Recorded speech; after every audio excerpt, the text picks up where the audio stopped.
Okay, white board દેખાય છે ને હવે? हाँ सर। ઓકે, તો ચલો આપણે ચાલુ કરી દઈએ. ગઈકાલે આપણે જોયું હતું લેગ અને લીડ, બરાબર. લેગ હોય તો આપણે શું કરતા હતા? માઇનસ લખવું પડે. યાદ રાખજો, 80 અને 60 વાળું ઉદાહરણ. આ લેગ છે તો મેં આને લખતો હતો 80 માઇનસ 20. અને લીડ હોય તો આપણે લખવું પડે પ્લસ. કેવી રીતે? અહીંયા તો 80, તો 80 ને આપણે લખતા હતા 60 પ્લસ 20, અને બીજીની સ્પીડ હતી 60. આ યાદ છે ને બધાને? ભાઈ કાલે આટલું ચલાવ્યું હતું આપણે. તે મેસેજ કરો. हाँ सर। પ્રશ્ન પૂછો એટલે મેસેજ કરી દેવાનો, બરાબર. એક જ જણ માઇક ચાલુ રાખે, બીજા લોકો મેસેજ કરે. બાકી બધાએ શું કહેવાય, માઇક નહીં ચાલુ કરવાનું, મેસેજ કરવાનો. એક જણને મેં જેને કીધું ને એને મને ચાલુ રાખવાનું ખાલી. ઓકે, આટલું ચાલે, આપણે ચાલી ગયું, બરાબર છે. એના પછી આપણે સમીકરણો જોયા હતા, યાદ હોય તો તમને, કે ભાઈ વેવફોર્મ નું આગળ પાછળના સમીકરણો આપણે કેવી રીતે લખવા એ આપણે જોયું હતું કાલે, ગઈકાલે. તો હું ફરી એક વખત ચલાવી દઉં કે આ મારી પાસે બે વેવફોર્મ હોય. આ એક વેવફોર્મ, બરાબર. આ એનું મેક્સિમમ કિંમત Vm1, બરાબર. આની એક સાયકલ ક્યાં પૂર્ણ થાય છે? તો કે ભાઈ આ 0 પ્લસ 0 માઇનસ અને 0. એટલે આ મારી એક સાયકલ પૂર્ણ થવા માટે લાગતો સમય છે T1, બરાબર. અને બીજું એક છે જે આના પછી સમજો તમે 50 ડિગ્રી પછી ચાલુ થાય, 50 ડિગ્રી ખૂણા. એટલે આ હશે આમ,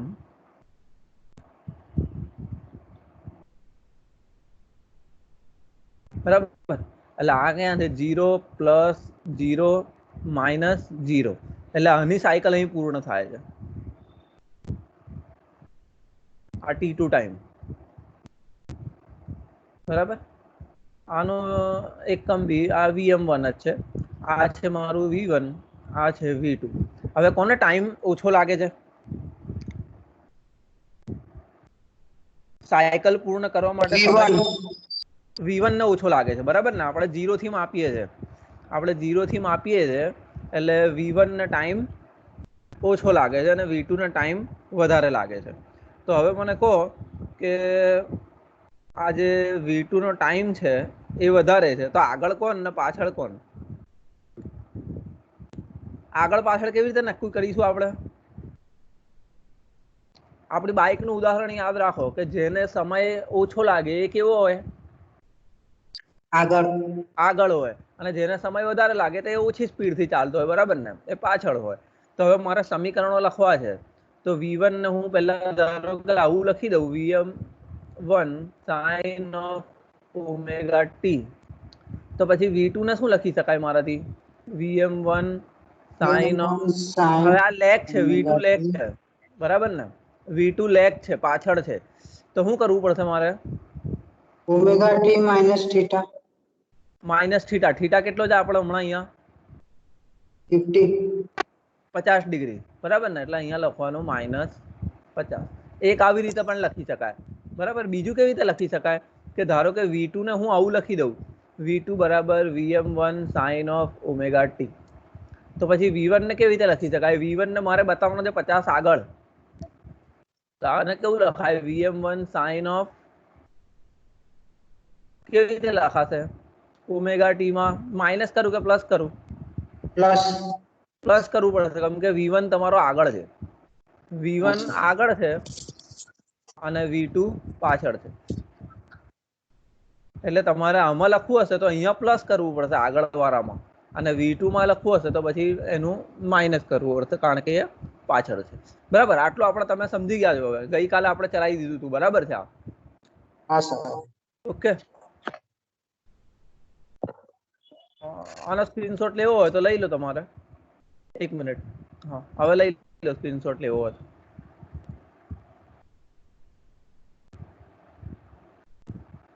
લઈ લીધો સર. ઓકે. એટલે આજે આપણે જોવાનું છે વેક્ટર અને કોમ્પ્લેક્સ નંબર. કે આ સાઇન વેવ આવું છે, બરાબર. તમે જોયું, આપણે CRO માં બતાવીશું બી જ્યારે તમે આવશો તો, કે સાલું આ વેવફોર્મ જે છે ને આમાં જ થયા કરે છે, કોઈ જગ્યાએ સ્ટેડી રહેતું જ નહીં, બરાબર. સમય સાથે આ સમય છે, અહીંયા સમય છે અથવા તો ખૂણો છે, એવું સમજો તમે. આપણું સૂત્ર છે v બરાબર vm સાઇન ઓફ થીટા. તો આ 0 ક્યારે થશે? જ્યારે થીટાની કિંમત 0 હશે ત્યારે આ v કેવું હશે? 0, બરાબર. કારણ કે સાઇન 0 ની કિંમત 0 હોય છે, એટલે અહીંયા આ પોઈન્ટ છે જ્યારે થીટા 0 હોય, થીટા અથવા ઓમેગા ટી, કેમ કે થીટાનું સૂત્ર છે ઓમેગા ટી, બરાબર. પછી બીજું પોઈન્ટ કે આ મહત્તમ ક્યારે હોય? મહત્તમ ક્યારે હોય? કે જ્યારે ભાઈ સાઇનની કિંમત મહત્તમ હોય ત્યારે. સાઇનની મહત્તમ કિંમત કેટલી છે?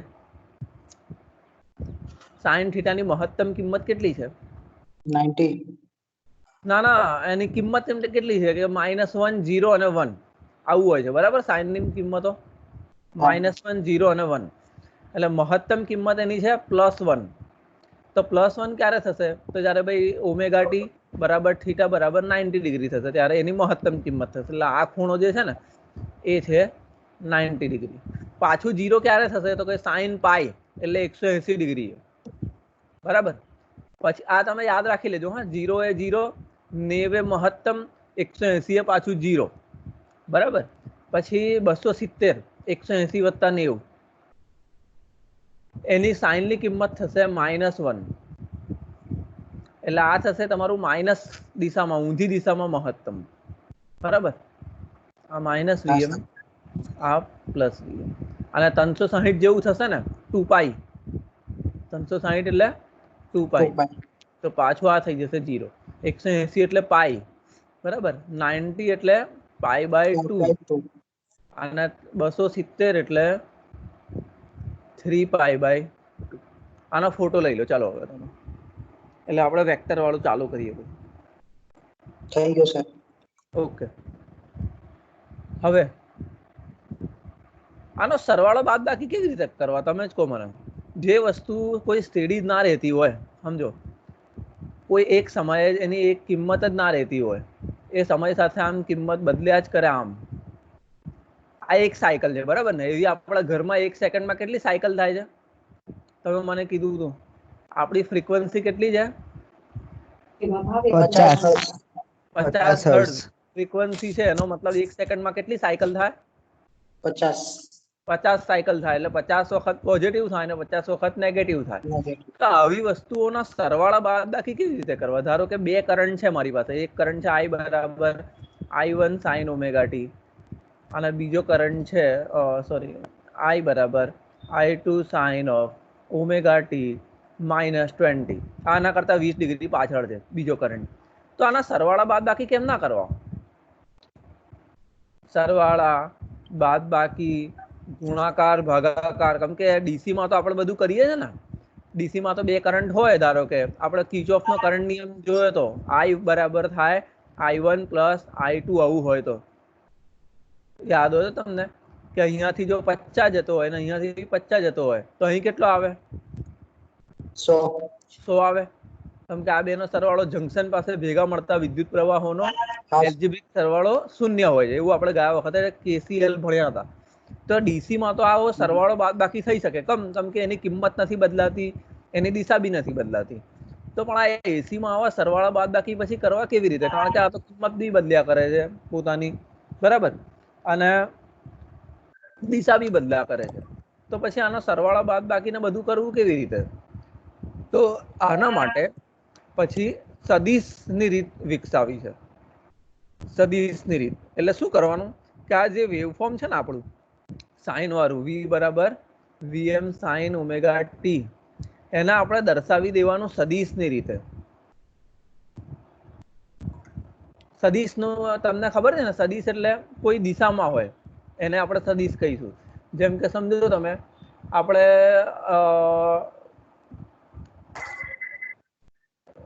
કઈ ક્વોન્ટિટી સદિશ છે તમે જુઓ તો અંતર જે છે, અંતરમાં આપીએ ને આપણે અંતર, તો અંતર એ સદિશ નથી, અંતર એ અદિશ રાશિ છે. પણ તમે ડિસ્પ્લેસમેન્ટમાં આપો તો ડિસ્પ્લેસમેન્ટ હોય ને એ અંતર જેવું જ છે, પણ એમાં દિશા સાથે હોય. તમારે કહેવું પડે કે કઈ દિશામાં તમે કેટલું મીટર કે કેટલા કિલોમીટર ગયા. મતલબ સમજો તમે કોઈ દિશા બતાવવાની હોય કે આ દિશામાં હું આટલા કિલોમીટર ગયો, કે આ દિશામાં પેલો વ્યક્તિ આટલા કિલોમીટર ગયો, ત્યારે એને અંતર ના કહેવાય, એને કહેવાય ડિસ્પ્લેસમેન્ટ. અને ડિસ્પ્લેસમેન્ટ તમારી સદિશ રાશિ. સદિશ રાશિમાં બે વસ્તુઓ હોય, એક તો એનું કિંમત બી હોય અને બીજી દિશા હોય, બરાબર ને? કિંમત અને દિશા. એના ઉદાહરણ હું તમને ફરી, બધા બહુ ઉદાહરણ છે સદિશ રાશિઓના, એ તમને હું ફરી આપીશ. પણ એટલું યાદ રાખવાનું કે સદિશ રાશિમાં એકલી કિંમત ના હોય. અદિશ રાશિઓ હોય, જેવી રીતે આપણે આ ડીસી ની કરંટ લઈ લો તમે 50 અને 50, તો એની કોઈ દિશા ના હોય, એ ખાલી કિંમત પર હોય. પણ પછી એવી રીતે તમે અંતર લો 2 સેન્ટીમીટર 3 સેન્ટીમીટર, તો એ અંતરને કોઈ દિશા ના હોય. પણ જ્યારે આપણે ડિસ્પ્લેસમેન્ટ કહીએ, ડિસ્પ્લેસમેન્ટ એટલે કોઈ એક ચોક્કસ દિશામાં કાપેલું અંતર, એને તમારે ડિસ્પ્લેસમેન્ટ કહેવાય. એટલે ડિસ્પ્લેસમેન્ટમાં બે વસ્તુ આવે, કે એક કાપેલું અંતર બી આવે અને એ અંતર કઈ દિશામાં કાપ્યું એ બી આવે. જેવી રીતે તમે સમજો, ઉદાહરણ તરીકે હું તમને બતાવું.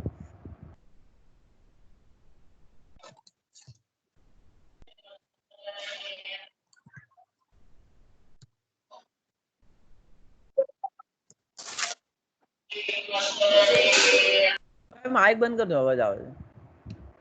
એક તમે કહું મેં કે હું આ દિશામાં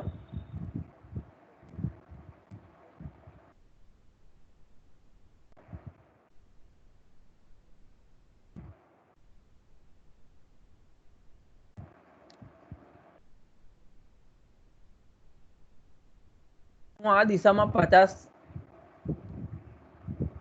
કિલોમીટર કે 50 મીટરનું અંતર કાપ્યું, બરાબર? આ મારો સ્ટાર્ટિંગ પોઈન્ટ છે. પછી શું કરું છું? બીજું અહીંયા આગળ આવીને થોડી વાર રેસ્ટ કર્યો, બરાબર? પછી એ જ દિશામાં બીજું 50 કિલોમીટર અંતર કાપું છું. તો મેં ટોટલ કેટલું અંતર કાપ્યું તમને ખબર છે? કેટલું થશે?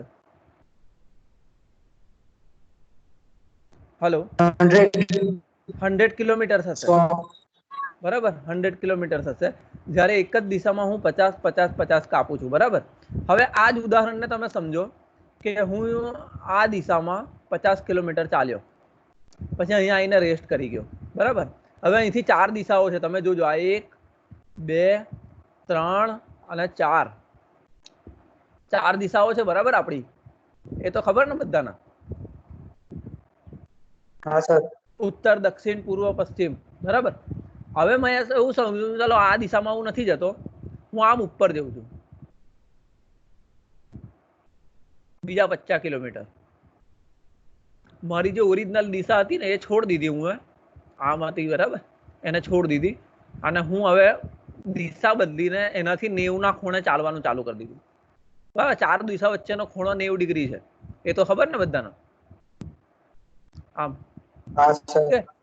તો હું મારી જે ઓરિજિનલ દિશા હતી એ છોડી અને બીજી દિશામાં 90 ડિગ્રીના ખૂણે ચાલવાનું ચાલુ કરી દીધું. તો મારો પરિણામી કેટલું થયા? હવે 50 + 50 100 કહેવાય. આવો સરવાળો કરી શકાય આનો? કે પછી પરિણામી આટલું કહેવાય? પરિણામી આટલું કહેવાય.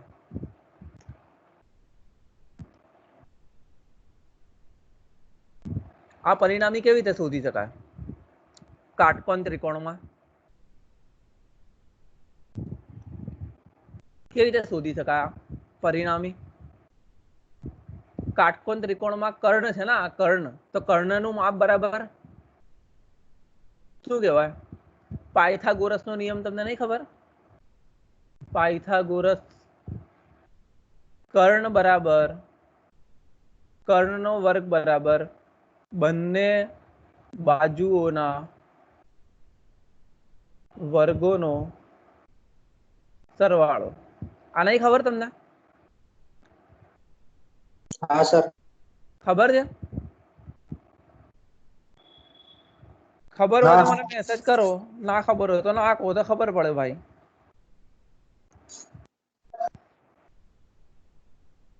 તો આ બાજુની કિંમત કેવી રીતે ગણાશે હવે તમને ખબર છે? 50 નો વર્ગ વત્તા 50 નો વર્ગ √ કેટલું આવે છે? આ ગણો તો. 50 નો વર્ગ થશે 2500 વત્તા 2500,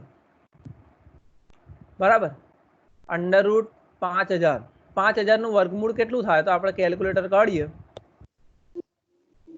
બરાબર। આ 5000 હું લખું, બરાબર ના, એનું વર્ગમૂળ તો થાય છે 70.71। એટલે આ બાજુની લંબાઈ થાય 70.71 કિલોમીટર। એટલે તમે વિચારો, જ્યારે હું એક જ દિશામાં ચાલતો હતો ને તો મારું પરિણામી અંતર હતું 100 કિલોમીટર, બરાબર। પણ જ્યારે હું દિશા બદલી નાખી, તમે જુઓ તો એ મારું પરિણામી ખાલી 70 કિલોમીટર થઈ ગયું। એટલે આ જે 30 કિલોમીટર હતું ને, એની મારી મેં ચાલ્યો છું તો 100 કિલોમીટર જ, બરાબર ને, 50 સામને 50, પણ દિશાઓ બદલાઈ જવાના કારણે થયું મારી 30 કિલોમીટરની મહેનત બેકાર થઈ ગઈ, એનર્જી વેસ્ટ થઈ ગઈ। ખરેખર ચાલ્યો છું હું 100 કિલોમીટર જ, આમ 50 આમ 50, પણ પરિણામી છે ખાલી 70 કિલોમીટર। તો આને કહેવાય તમારો સદિશ સરવાળો। કયો કહેવાય? સદિશ સરવાળો। શું કહેવાય આને? એટલે એસી માં બધા સરવાળા સદિશ હોય છે, કેમ કે દરેક વેવફોર્મની દિશા અને ખૂણો હોય છે। એટલે જ્યારે પણ આપણે સરવાળા કરીશું તો એ બધા સરવાળા સદિશ હશે, કોઈ સરવાળો અદિશ હશે નહીં, બરાબર।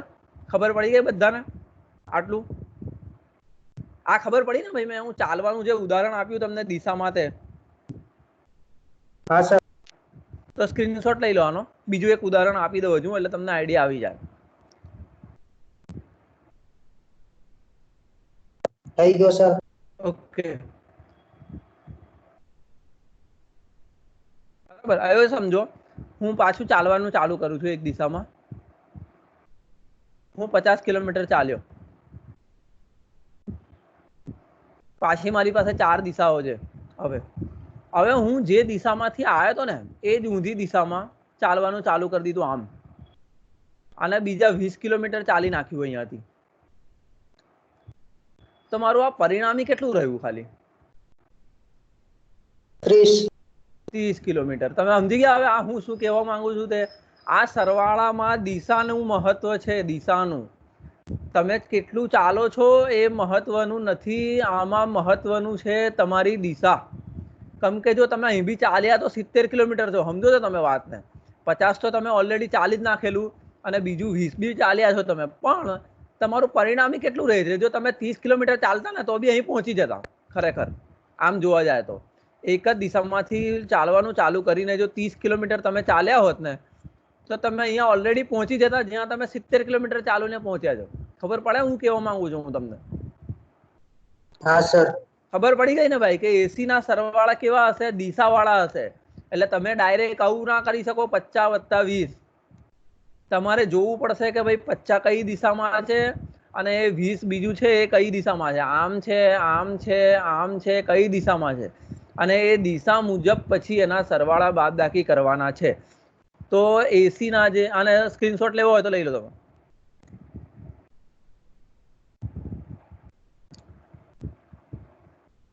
થઈ ગયો। ઓકે, ખબર પડી ગઈ ને ભાઈ? સદિશ સરવાળો કબ લેવો પડે આપણે? હા સર। ઓકે, તો હવે આપણે શું કરવાનું છે કે આપણું આ જે વેવફોર્મ છે, આ એને આપણે સદિશ રૂપે દર્શાવવાનું છે, સદિશ રૂપે। તો સદિશ રૂપે કેવી રીતે દર્શાવી શકાય? આને એ તમે જોઈ લો, આની કિંમત છે કેટલી છે? આને શું કહીશું આપણે? આ કિંમત કેટલી છે? Vm, બરાબર ને?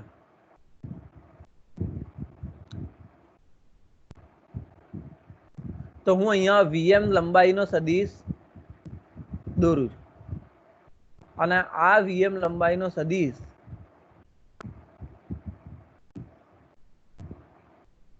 ફરતો સદિશ છે, બરાબર?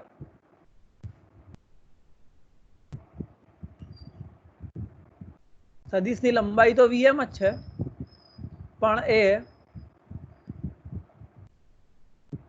જેમ જેમ આ વેવફોર્મ આગળ ચાલે છે ને, તેમ તેમ આ સદિશ આ દિશામાં ફરે છે, બરાબર? અને એની કિંમત કેવી રીતે શોધી શકાય? ઇન્સ્ટન્ટેનિયસ વેલ્યુ જે y દિશામાં એની લંબાઈ હોય, આ તમારી x દિશા છે, આ y દિશા છે, બરાબર. તો y દિશામાં એની લંબાઈને તમારી ઇન્સ્ટન્ટેનિયસ વેલ્યુ કહેવાય. તમે જુઓ અહીંયા આ પોઈન્ટ ઉપર આની કિંમત કેટલી છે? વેવફોર્મની કિંમત આ પોઈન્ટ પર 0 છે. તો અહીંયાથી તમે જુઓ કે જ્યારે આ 0 છે ને ત્યારે વેવફોર્મ બિલકુલ આખું x અક્ષ પર જ છે. આ રહ્યું, આ એનો વેક્ટર આખો x અક્ષ પર છે vm, બરાબર. y અક્ષ પર એની કોઈ કિંમત નથી, એટલે y અક્ષ પર એની જે કિંમત હોય એ તમારી ઇન્સ્ટન્ટેનિયસ વેલ્યુ બતાવે. એટલે એને કહી દઈશું આપણે કે ભાઈ આ પોઈન્ટ પર એની કોઈ કિંમત નથી, કિંમત છે 0. આવી રીતે દર્શાવી શકાય. જો સમજો તમે, આ એક વેક્ટર છે, એને મારે x અક્ષ પર અને y અક્ષ પર રેઝોલ્વ કરવો છે. આના બે કોમ્પોનન્ટ, આને કહેવાય છે કોમ્પોનન્ટમાં ડિવાઈડ કરવું. શું કહેવાય? કોમ્પોનન્ટમાં ડિવાઈડ કરવું, અથવા તો બે ભાગ પાડવા. એના x અને y પર બે ભાગ પાડવા. ધારો કે આ મારી x અક્ષ છે, આ મારી y અક્ષ છે, અને આ મારો કોઈ સદિશ છે. તો મારે આ જોવું છે કે આ જે સદિશ છે એનો x અક્ષ પર ભાગ કેટલો છે અને y અક્ષ પર કેટલો ભાગ છે. તો મારી પાસે અહીંયા ખૂણો હોવો જોઈએ. આ ખૂણો છે ધારો કે થીટા. આને આ રીતે બે ભાગમાં આપણે વહેંચી દેવાનું, બરાબર. આનો કહેવાય y ઘટક, આટલો જે ભાગ આવ્યો તે, અને આ જ વેવફોર્મનો આને કહેવાય x ઘટક, બરાબર. તો x ઘટક હવે મારે શોધવો છે. તો કેવી રીતે શોધી શકાય? ધારો કે આ સદિશની લંબાઈ છે vm. હું અહીંયા દોરું છું અને અલગથી, આ મારી x અક્ષ, આ મારો vm, બરાબર. અને એના ઘટક કેવી રીતે શોધવાનો કે ભાઈ એનું જે ટોચ હોય ને ત્યાંથી જે x નો ઘટક શોધવો હોય ત્યાં આગળ એક લંબ દોરી દેવાનો, બરાબર. આ યાદ રાખજો, બહુ જ ઇમ્પોર્ટન્ટ છે આ વસ્તુ.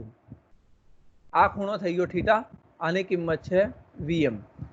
એટલે મારે શોધવી છે આ બાજુ, કે ભાઈ આ બાજુની લંબાઈ કેટલી થાય. તો સમજો આની અંદર આ કઈ બાજુ થાય? આ 90 નો ખૂણો છે, તો આ ખૂણાની કઈ બાજુ થાય? સામેની કે પાસેની? આ જે બાજુ હું દોરું છું તે પાસેની બાજુ થાય. એટલે પાસેની બાજુ માટેનું સૂત્ર કયું છે? સાઇન કે કોસ? કોસ છે. એટલે હું કોસ થીટા નું સૂત્ર લગાવું. કોસ થીટા બરાબર પાસેની બાજુ છેદમાં કર્ણ. તો કર્ણની કિંમત મને ખબર છે, કેટલી છે? vm. અને આ થીટા ધારો કે મને ખબર હોય 30 ડિગ્રી, 40 ડિગ્રી, 50 ડિગ્રી, ધારો કે ખબર મને હોય, તો કોસની કિંમત બી મળી જાય મને. કોસ 30, 40, 50, 60 મળી જાય. તો પાસેની બાજુ શોધી શકું હું. પાસેની બાજુ બરાબર થશે કર્ણ ગુણ્યા કોસ થીટા, બરાબર. આ કર્ણ ઉપર જશે. ઓકે, હા સર. ઓકે. તો કર્ણની કિંમત છે vm અને આ છે કોસ થીટા. એટલે આ સદિશનો x અક્ષ પરનો ઘટક શું થયો? vm cos theta. શું થયો? vm cos theta.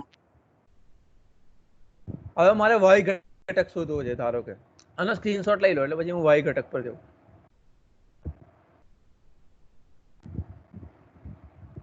થઈ ગયો સર.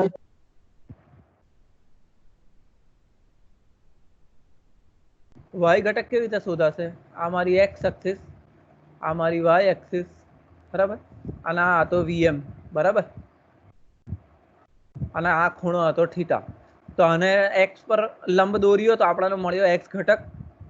x ઘટક કેટલો થયો હતો કે ભાઈ vm cos થીટા. હવે આ ઘટક શોધવો છે મારે. અહીંથી y નો ઘટક એટલે અહીંથી y પર લંબ દોરવાનો, બરાબર. હવે આ ખૂણો થીટા છે અને આ ખૂણો 90 છે, બરાબર. તો આટલો ખૂણો કેટલો થાય? પછી આ ખૂણો કેટલો થાય? આટલો ટોટલ ખૂણો 90 થાય, બરાબર. અને આટલો થીટા છે, તો પછી આ ખૂણો કેટલો થાય? કેટલો થાય 90 માઇનસ થીટા 90 માઇનસ થીટા થાય. તો હવે આ ત્રિકોણને હું પાછો અલગથી દોરું છું, બરાબર. જો આ છે મારો વીએમ, બરાબર. આ ત્રિકોણ દોરું છું, આ ઉપર વાળો. ઓકે, આ ખૂણો કેટલો થયો તમે કીધું મને 90 માઇનસ થીટા, અને આ મારો કર્ણ છે વીએમ, બરાબર. હવે મારે આ y નો ઘટક શોધવો છે. આ છે y ઘટક, મતલબ કે આ બાજુ કેટલી છે શોધવી છે. તો આ 90 માઇનસ થીટા છે, એની આ કઈ બાજુ થશે? આ કઈ બાજુ થશે? સામેની કે પાછળની? આ ખૂણો છે અને આ એની કઈ સામેની બાજુ. સામેની બાજુ તો આ થઈ ને ભાઈ, આ ખૂણાની સામેની બાજુ આ થાય. આ તો એની કઈ બાજુ થશે? પાસેની બાજુ થશે. એટલે ફરીથી હું cos નું સૂત્ર લગાવીશ. cos of 90 minus theta is equals to પાસેની બાજુ છેદમાં કર્ણ. તો કર્ણની કિંમત છે વીએમ, બરાબર. હવે આ cos 90 માઇનસ થીટા એટલે cos 90 માઇનસ થીટા એટલે થાય sin થીટા. તમે જોઈ લેજો, આવું હતું. આ 0, 90, 180, 270 અને 360. 90 માઇનસ એટલે થાય પહેલું ચરણ, એટલે એના અંદર cos ધન છે એટલે જવાબ ધન આવશે. અને 90 અને 270 એ વિધેય બદલાય એટલે cos નું થઈ જાય sin. આ તો હું જ ચલાવ્યું હતું, મને યાદ છે તમારા ક્લાસમાં, બરાબર. એટલે sin થીટા થઈ જશે.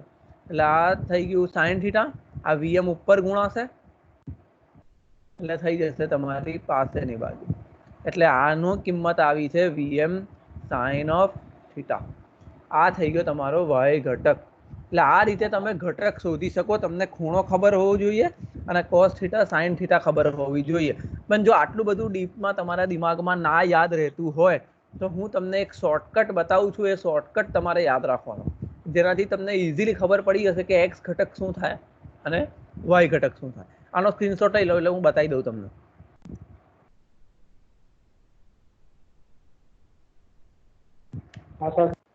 Okay,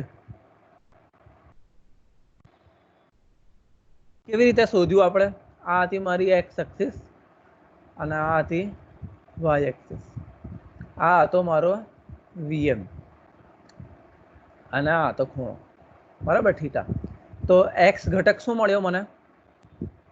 VM into cos theta. અને આ y નો ઘટક શું મળ્યો?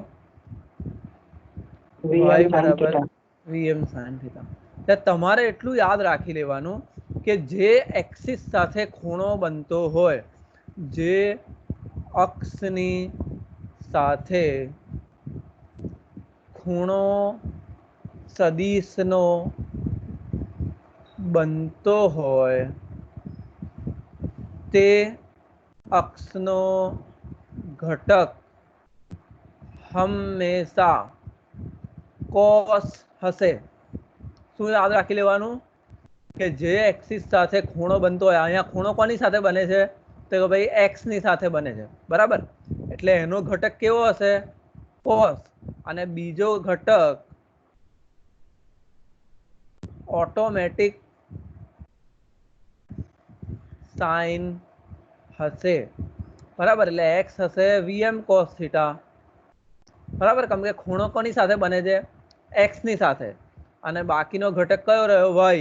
તો એ ઓટોમેટિક sin થઈ જશે, બરાબર. ઓકે, આનો સ્ક્રીનશોટ લઈ લો. આ તમારે યાદ રાખી લેવાનું. બહુ ગણિત યાદ ના રહેતું હોય તો છેલ્લા આ યાદ રાખી લેવાનું કે ભાઈ જે અક્ષની સાથે ખૂણો બનતો હોય એનો ઘટક થાય મારો cos અને બાકીનો ઘટક થઈ જાય sin ઓટોમેટિક, બરાબર. હા સર. ઓકે, તો હું એક અવળે સદિશ દોરું છું, મને ઘટકો કહેજો. આનો સ્ક્રીનશોટ લઈ લો. થઈ ગયો.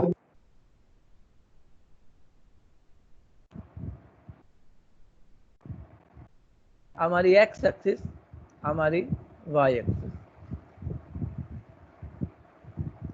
આ સદિશ છે ધારો કે વીએમ અને આ ખૂણો છે હવે થીટા.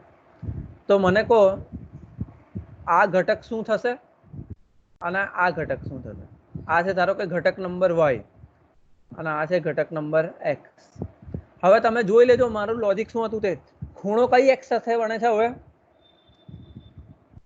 y કઈ સાથે? axis y અક્ષ ની સાથે બને છે. એટલે હવે cos ઘટક કયા આવશે? y પર. y y axis પર પર આવશે. એટલે y નો ઘટક હવે થશે vm cos થીટા અને x ઓટોમેટિક થઈ જશે sin. તમારે આ જ વસ્તુ ગોખી નાખવાની કે ખૂણો કઈ જગ્યાએ બને છે અને ખૂણો જે જગ્યાએ બનતો હોય એને આપણે લઈ લેવાનો cos ઘટક, બાકીનાને લઈ લેવાનો sin ઘટક.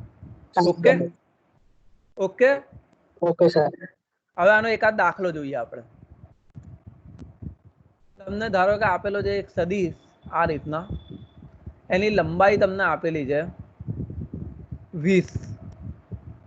20 વોલ્ટ છે કે 30 વોલ્ટ છે, બરાબર. આ 20 વોલ્ટ નો મતલબ કે આ કેવું હશે ખબર છે? આવું વેવફોર્મ હશે આમ, અને એનું આ જે મેક્સિમમ કિંમત છે ને એ 20 હશે. આ વેવફોર્મ ને હવે આપણે દર્શાવી દઈએ છીએ કેવી રીતે? સદિશની રીતે. કેવી રીતે? ખબર પડી કે તમને? સદિશની રીતે. એટલે હવે આ વેવફોર્મ ને આપણે ભૂલી જવાનું, હવે બધું થશે સદિશ પર, બરાબર. અને આ ખૂણો છે ધારો કે 30 ડિગ્રી. આ ખૂણો છે 30 ડિગ્રી. તો મને કહો હવે આ કે આ y ઘટક શું થશે આપણા સૂત્ર મુજબ અને આ x ઘટક શું થશે? તો પહેલા તો તમે શું જોશો કે ખૂણો કઈ અક્ષની સાથે બને છે? કઈ અક્ષની સાથે બને છે?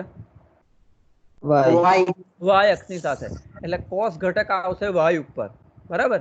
તો એનું સૂત્ર છે સદિશની લંબાઈ ગુણ્યા cos થીટા. સદિશની લંબાઈ કેટલી છે? vm. vm 20 છે ને?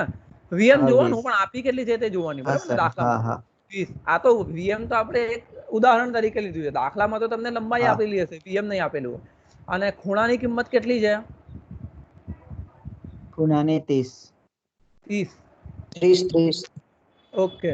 તો આનો જવાબ કેટલો આવે એ ગણી જોઈએ આપણે. એક મિનિટ, મારી પાસે આ સાયન્ટિફિક કેલ્ક્યુલેટર નથી. સાયન્ટિફિક કેલ્ક્યુલેટર માટે હવે પાછું અહીંયા આવવું પડશે આપણે મારા મોબાઈલમાં આપણે કરો. તમારી પાસે કેલ્ક્યુલેટર છે ને સાયન્ટિફિક? કરો. cos 30 કેટલો આવે છે? cos 30 ગુણ્યા 20 કરો. મેં તમને બધાને કીધું છે સાયન્ટિફિક કેલ્ક્યુલેટર ભાઈ ડાઉનલોડ કરી રાખો.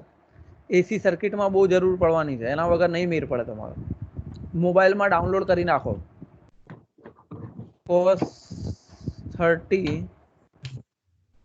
cos 30 થાય છે 0.866. એટલે y નો જવાબ આવશે ઇન્ટુ 20 એટલે 17.32 જવાબ આવે છે.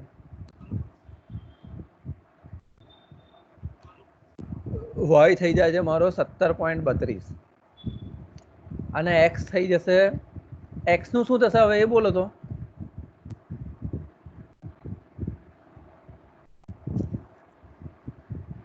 x નું શું થશે? x પર કયો ઘટક બનશે જો y cos બન્યો તો? જ્યાં ખૂણો બને તે cos અને બાકીનો ઘટક શું બનશે? બાકીનો vm sin થીટા. કઈ વિચારવા જેવું નહીં ભાઈ. હવે vm sin થીટા તમે એક જ વસ્તુ યાદ રાખો, જ્યાં ખૂણો બને એને cos ઘટક આંખ મીચીને લઈ લેવાનો. આપણને બહુ ગણિત ધ્યાન ના પડતું હોય તો જે વસ્તુ છેલ્લું રિઝલ્ટ હોય ને તે યાદ રાખી લેવું, બરાબર છે. એટલે આ થશે તમારું vm sin થીટા. vm ની કિંમત છે 20 અને થીટાની કિંમત છે 30. sin 30 થશે 0.5, આ મને યાદ છે. એટલે આ થશે 20 × 0.5, બરાબર. એટલે આ થશે 10. એટલે સમજો તમે હવે કેવું થયું છે તે. આ છે મારું vm 20, એનો x ઘટક જે છે ને x ઘટક એ મને મળ્યો છે 10, બરાબર. અને y ઘટક અહીંયા છે, આ રીતે દોર્યો હું 17.32. તો આ જો 17.32 થતો હોય તો આ બી 17.32 થશે, કેમ કે લંબચોરસ છે. ઓકે. લંબચોરસમાં બે સામસામેની બાજુઓ हाँ सर સરખી હોય તો હવે આને ભૂલી જવું હું, પાછો આમ આવી જાઉં એટલે આ થઈ ગયો 10 અને આ થઈ ગયો 17.32. તો હવે મારે આ શોધવું હોય તો હું શોધી શકું પાયથાગોરસના નિયમ પ્રમાણે. શું થશે એનો? 10 નો વર્ગ વત્તા 17.32 નો વર્ગ કરો. આ આન્સર 20 આવવો જોઈએ, 20 ની નજીક આવવો જોઈએ.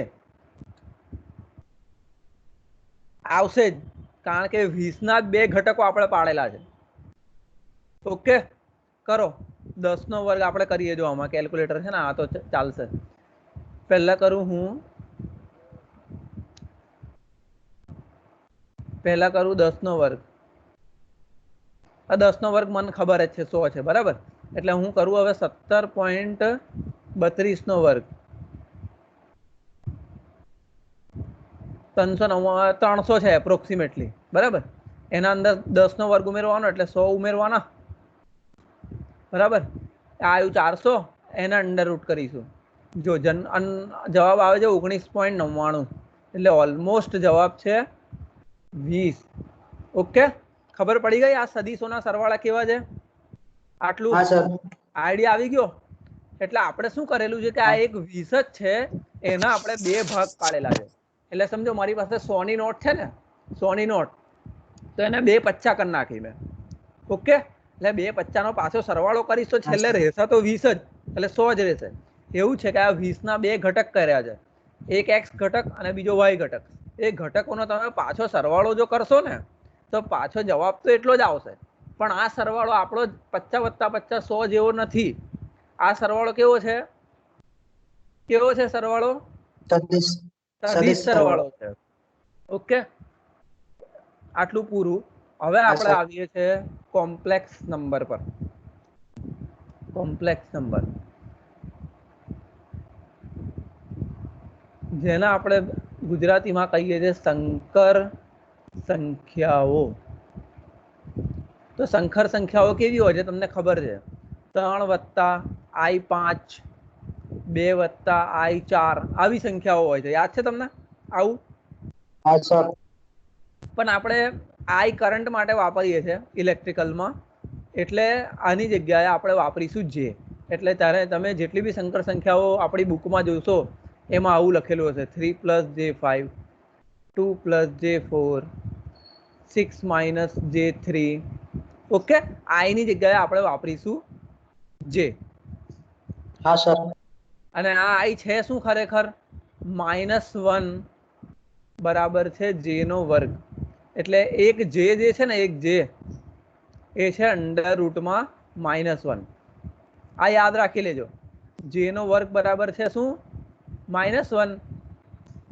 બરાબર છે. એટલે ખરેખર આ વસ્તુ આવી છે 3 + 5 × √(-1). પણ -1 નો ખરેખર આપણી પાસે અંડર રૂટમાં જાય ને તો કોઈ જવાબ નથી. એટલે આપણે એને એવું કહી દીધું કે ભાઈ આ કોઈ એક નંબર છે જેની કિંમત આપણને ખબર નથી. એટલે -1 નો જ્યાં બી અંડર રૂટ આવે ને એની જગ્યાએ આપણે મૂકી દઈએ છીએ જે. ઓકે, આ યાદ રાખી લેજો કે j² છે -1 અને એક j ની કિંમત છે અંડર રૂટમાં -1. ઓકે, આનો સ્ક્રીનશોટ લઈ લેજો. 1 મિનિટ ઉભા રહો, આનો સ્ક્રીનશોટ લઈ લો. આને કહીએ છીએ આપણે સંકર સંખ્યાઓ. ઓકે, એટલે સંકર સંખ્યાઓ અને કમ કહીએ છીએ, એમાં બે ભાગ હોય છે. એક ભાગ હોય છે વાસ્તવિક, એટલે આ જે આવું લખીએ આપણે 3 + j4, તો આ જે 3 છે મતલબ જેની સાથે જે ગુણાયેલો ના હોય એના આપણે કહીએ છીએ વાસ્તવિક કિંમત. શું કહીશું? વાસ્તવિક કિંમત. જેની સાથે જે ગુણાયેલ ન હોય એ આપણો હોય છે વાસ્તવિક કિંમત અથવા વાસ્તવિક સંખ્યા. ઓકે, અને જેની સાથે જે ગુણાયેલો હોય આ ભાગ, એના આપણે કહીએ છીએ કાલ્પનિક. કઈ? કાલ્પનિક સંખ્યા અથવા તો ઇમેજિનરી નંબર. બરાબર, જેની સાથે જે ગુણાયેલ હોય.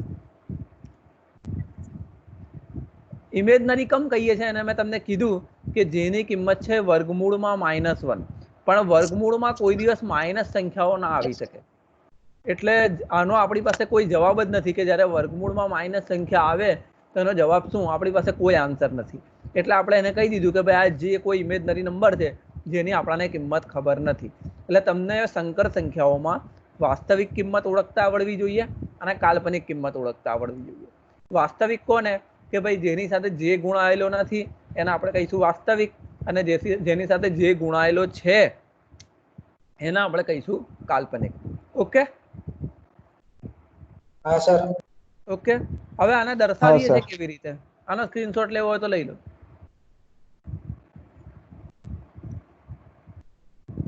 સર લઈ લીધો સ્ક્રીનશોટ.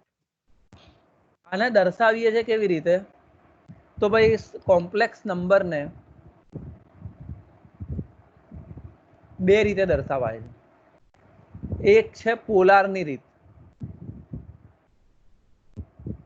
પોલારની રીત, અને બીજી છે રેક્ટેન્ગ્યુલર ની રીત. આ બે રીત છે અને આને એકબીજામાં ફેરવી શકાય છે ગણિતીય સૂત્રની મદદથી.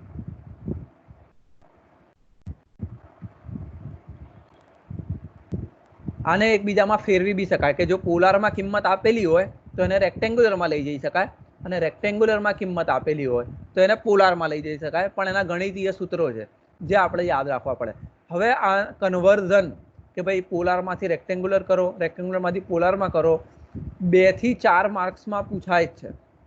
દરેક પેપર તમે જોશો જીટીયુના અથવા તો મિડના પેપર જોશો તો મિડના પેપરમાં બી 2 માર્કમાં અને જીટીયુના પેપરમાં બી 2 થી 4 માર્કમાં પૂછાય છે. એટલે આ જે ટોપિક હવે ચાલવાનો છે એ બહુ જ ઇમ્પોર્ટન્ટ છે. એના વગર તમે કશું કરી નહીં શકો આગળ, સરવાળા બાદબાકી ગુણાકાર ભાગાકાર. એટલે આને યાદ રાખી લેવાનું કે ભાઈ પોલારને રેક્ટેન્ગ્યુલરમાં કેવી રીતે લઈ જવું, રેક્ટેન્ગ્યુલરને પોલારમાં કેવી રીતે લઈ જવું. કેલ્ક્યુલેટરમાં આનું ડાયરેક્ટ પણ થાય છે, એટલું યાદ રાખવાનું. હું તમને શીખવાડીશ કે કેલ્ક્યુલેટરની મદદથી કેવી રીતે કરવું, પણ પહેલાં તમને ગણિતીય સૂત્રની મદદથી કરતા આવડવું જોઈએ. કેલ્ક્યુલેટર તો 5 મિનિટનું કામ છે. તમે કેલ્ક્યુલેટર હું અહીંયા ચાલુ કરીશ મારા મોબાઈલમાં અને તમને બતાવીશ કે પોલારથી રેક્ટેન્ગ્યુલરમાં કેવી રીતે જવું અને રેક્ટેન્ગ્યુલરથી પોલારમાં કેવી રીતે જવું. પણ પહેલાં તો આ છે શું પોલાર અને રેક્ટેન્ગ્યુલર, આપણે એ જોઈશું. બરાબર, તો આપણે જોઈએ. તમે જે આ રીતે દર્શાવો છો ને 3 + J4, 2 - J3 કે 5 + 4J, જેમાં એક વાસ્તવિક ભાગ હોય અને એક કાલ્પનિક ભાગ હોય. વાસ્તવિક ભાગ, કાલ્પનિક ભાગ, વાસ્તવિક ભાગ, કાલ્પનિક ભાગ. આ રીતને કહેવાય છે રેક્ટેન્ગ્યુલરની રીત. કઈ? रेक्टेंगुलर। એટલે રેક્ટેન્ગ્યુલરની રીત તો તમને ખબર જ છે. જનરલી સંકર સંખ્યાઓ રેક્ટેન્ગ્યુલર ફોર્મમાં દર્શાવવામાં આવે છે, જેમાં 2 અલગ અલગ ભાગ હોય. એક વાસ્તવિક, તમને જોતા જ ખબર પડી જાય કે વાસ્તવિક ભાગ કયો, આ, અને આ કાલ્પનિક ભાગ કયો. વાસ્તવિક જ્યાં આગળ જે ગુણાયેલો ના હોય અને કાલ્પનિક જ્યાં આગળ જે ગુણાયેલો હોય. હવે આને ગ્રાફ પર કેવી રીતે દર્શાવાય, તો જેવી રીતે આપણી એક્સ અને વાય એક્સિસ હોય છે કોમ્પ્લેક્સ નંબરમાં અથવા તો સંકર સંખ્યાઓમાં આપણી પાસે 2 એક્સિસ હોય છે. એક એક્સિસ છે વાસ્તવિક અક્ષ, જેને ઇંગ્લિશમાં કહેવાય છે રિયલ એક્સિસ. બરાબર, એટલે એક્સ ની જગ્યાએ આપણી હોય છે વાસ્તવિક અક્ષ અને વાય ની જગ્યાએ હોય છે ઇમેજનરી અક્ષ. બરાબર, અથવા તો જેને આપણે શું કહેવાય કાલ્પનિક અક્ષ એવું કહી શકાય ગુજરાતીમાં. બરાબર, આ 2 આનું પ્લેન છે.